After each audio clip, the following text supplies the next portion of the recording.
حضرت معاویہ رضی اللہ تعالیٰ عنہ کو مغیرہ ابن شعبہ ایک بزرگ صحابیوں میں سے تھے، انہوں نے مشورہ دیا کہ دیکھیے آپ کی خلافت سے پہلے 4 برس تک خانہ جنگی رہی، 1 لاکھ کے قریب مسلمان ایک دوسرے کی تلواروں سے ختم ہوئے۔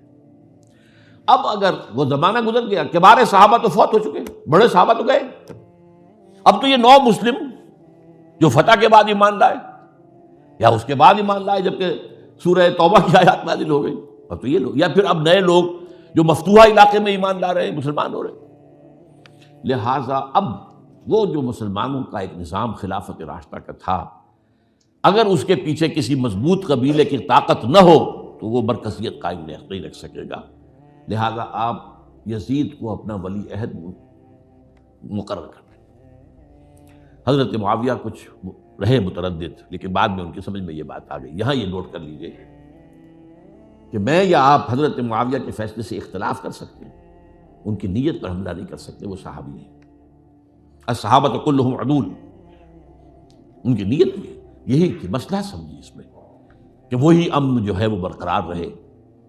اس وقت جو ہے کچھ تھے ہمارے جو اس وقت اگرچہ وہ صغار صحابہ میں شمار ہوتے تھے، لیکن اب وہ کبار تھے، وہ کھڑے ہو گئے کہ آپ یہ کام غلط کر رہے ہیں، یہ قیصریت اور کسرویت جو ہے اس کا آغاز کر رہے ہیں۔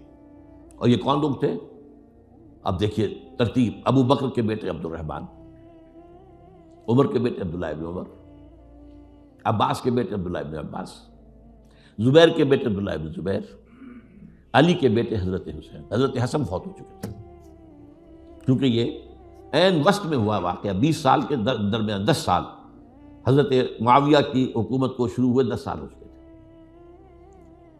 میری جو تحقیق ہے یا مطالعہ اس کے مطابق تو یہ ہے کہ حضرت عثمان نے مصلحت سے، حضرت معاویہ نے مصلحت سے کام لیا اور ان پر جبر نہیں کیا، لیکن انہی ندوی صاحب نے کچھ لکھا ہے کہ بالجبر بھی ان سے بیعت لے لی، بیعت ولی عہدی، مجھے اس سے اختلاف ہے۔ یہ حضرات ایسے نہیں تھے کہ جو بالجبر بیعت کرنے والے ہوں، میں اس کو ماننے کو تیار نہیں۔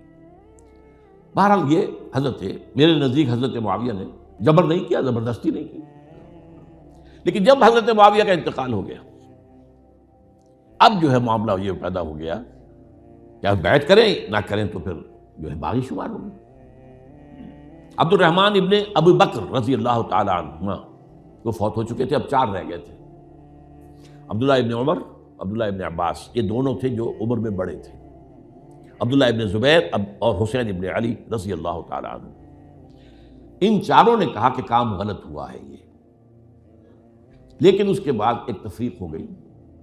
یہ جو دونوں بزرگ تر تھے، حضرت عبداللہ ابن عمر، عبداللہ ابن عباس، ان دونوں نے کہا کام تو غلط ہے لیکن ایسا نہیں ہے جس کی بنا پر خونریزی کرائی جائے، مسلمانوں کا خون بہے، بغاوت کی جائے، ایسا نہیں۔ مطلب یہ کہ اس کے اندر مصلحت کا تقاضا یہ ہے کہ اس وقت جو ہے اس کو تسلیم کر دیا جائے۔ لیکن یہ جو نوجوان تھے، ان کے اندر، نوجوان نہیں کہ وہ جوان تھے ماشاءاللہ، لیکن یہ کہ جوش زیادہ تھا، یہ اڑ گئے کہ نہیں، ہم اس غلطی کو اب نہیں چلنے دیں گے۔ حضرت عبداللہ ابن زبیر اور حسین ابن علی رضی اللہ تعالیٰ۔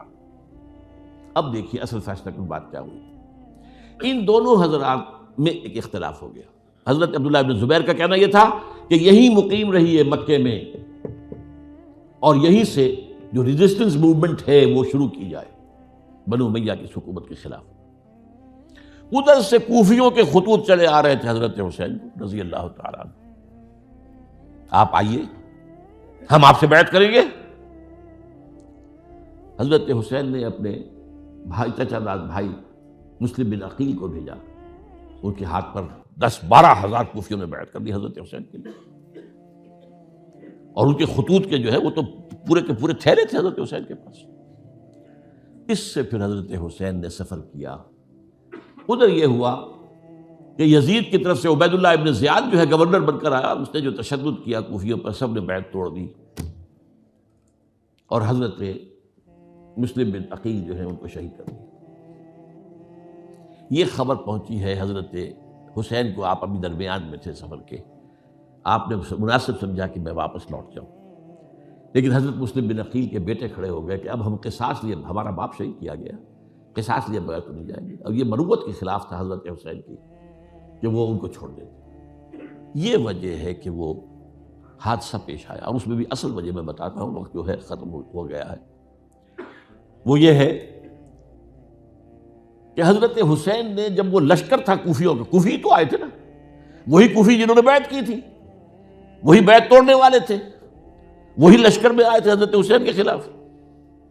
حضرت حسین نے وہاں عین میدان جنگ میں اعلان کیا، دیکھو فلاں ابن فلاں، یہ تمہارا خط ہے کہ نہیں؟ تم نے مجھے بلایا۔ دیکھو فلاں ابن فلاں، تم نے مجھے دعوت دی تھی کہ نہیں؟ یہ دیکھو میرے پاس تمہارے خطوط جو ہیں تھیلے بھرے ہوئے موجود ہیں۔ اب انہیں اندیشہ یہ ہوا کہ اگر حضرت حسین کو کسی طرح بھی یزید تک پہنچ جانے دیا گیا تو ہمارا جو ہے بانڈا پھوٹ جائے گا، پھر ہماری خیر نہیں۔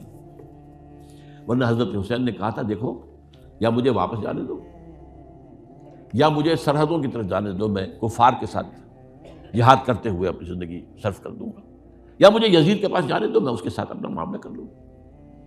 انہوں نے کہا کہ اگر یزید تک ان کی رسائی ہو گئی تو پھر ہماری خیر نہیں۔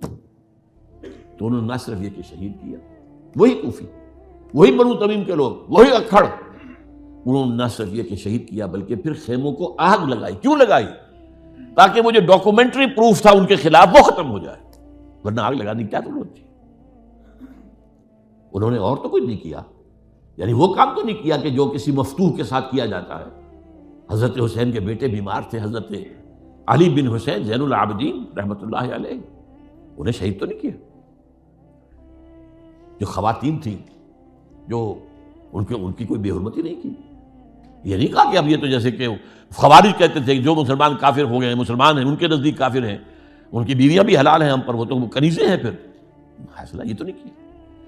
خیمے جلائے اس لیے ہیں کہ وہ جو ثبوت تھا ان کے خلاف وہ ختم ہو جائے۔ یہ حادثہ فاجعہ بھی در حقیقت اسی سلسلہ سبائیہ، وہ فتنہ جو ہے اسی کا اس کی ایک کڑی